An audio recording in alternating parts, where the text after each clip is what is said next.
Hello everyone. तो आज बात करने वाले खेसारी लाल यादव जी और खुशी कक्कर का एक बहुत ही बेहतरीन सॉन्ग के बारे में, जिसका पोस्टर आ चुका है और फुल वीडियो सॉन्ग का रिलीज डेट भी आ चुका है।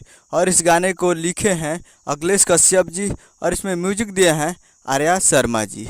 और इस गाने को गाए हैं खेसारी लाल यादव जी और खुशी कक्कर जी, जो कि आपको स्क्रीन के ऊपर दिखाई दे रहा है। जिस सॉन्ग का टाइटल रखा गया है गोरी तोर गलिया, जिसका टाइटल है गोरी तोर गलिया।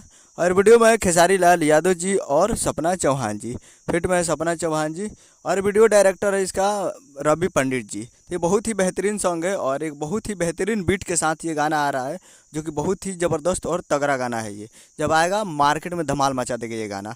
तो ये आने वाला है Annapurna films Bhojpuri YouTube channel पे। जी हाँ, Annapurna films Bhojpuri YouTube channel पे इस गाने को रिलीज़ किया जाएगा और ये कमिंग सून है, बहुत ही जल्द, एक दो दिन में। या आज पोस्टर आया है तो आज कहीं शाम तक टीजर आ जाए या कल टीजर आ जाए, परसों वीडियो आ जाए। एक दो दिन इंतजार कीजिए, आपको वीडियो आपको नजर आएगा Annapurna films Bhojpuri YouTube channel पे। यही अपडेट था। उम्मीद करूँगा वीडियो चला चैनल को सब्सक्राइब कर बेल आइकन प्रेस करते हैं। कैसे खेसारी लाल यादव जी का लेटेस्ट आता है वीडियो चला, वीडियो को एक लाइक कीजिए, चैनल को सब्सक्राइब कीजिए।